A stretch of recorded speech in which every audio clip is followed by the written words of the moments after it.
Alright, so this is the Nokia Lumia 800. Familiar Windows Phone interface that you'd see, but this is a beautiful AMOLED screen. I mean, you can see it here. Real blacks. It almost floats to the top, which is really cool. The screen is curved, so it actually kind of embeds itself with this whole roundness of this phone. It's almost hard until you actually touch and feel it, but this design, although it looks kind of hard edged when you look straight on, it's actually really rounded, real pillowy and soft feeling. I've never really found anything quite like it. It's real pretty, real, the nice thing about this color, it's also this is not paint, this is molded in color.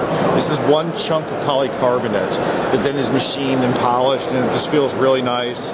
And then everything you can see is sort of squished into the phone this way. It's really tough to manufacture, but I think the end result is totally worth it.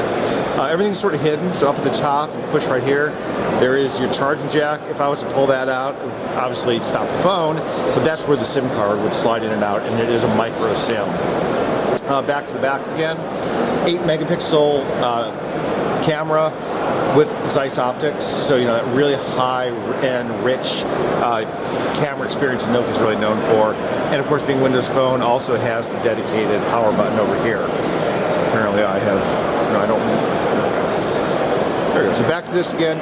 Again, pretty much what you'd see in Windows Phone, but you'll see that you also have some of the apps we talked about today. The Nokia Drive app that's on board is already preloaded. So some of the unique differentiators that we're bringing to Windows Phone. For the different size, speaker on the bottom.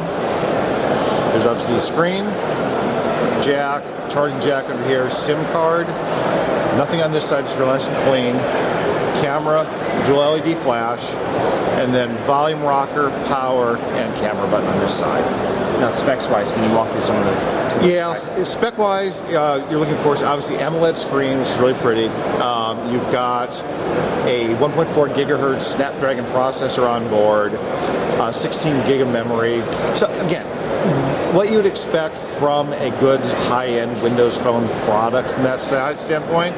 A lot of it is strong specs, but so much of it is just the fluidity of it. It just works really well with this platform, and the design is just awesome. Is that 4-inch display? 3.8. 3.8, okay. And then just the 8 megapixel camera shoot video in 1080p?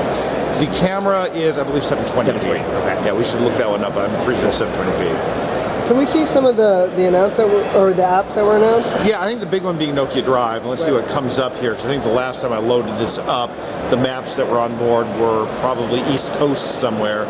So I'm not sure how much is going to come up. But there is the graph that should probably load in. It's not, well, there's actually, this would be DC.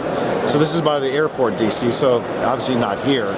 But again, what's really cool about it is you have these neat graphics that come in. This helped me a lot when I was trying to walk around, is that you can actually see what the buildings look like. So you go, oh, that landmark looks familiar. So that's one thing I really did like about it. Turn-by-turn directions. The Navtech asset that Nokia owns definitely helps us with these kind of applications.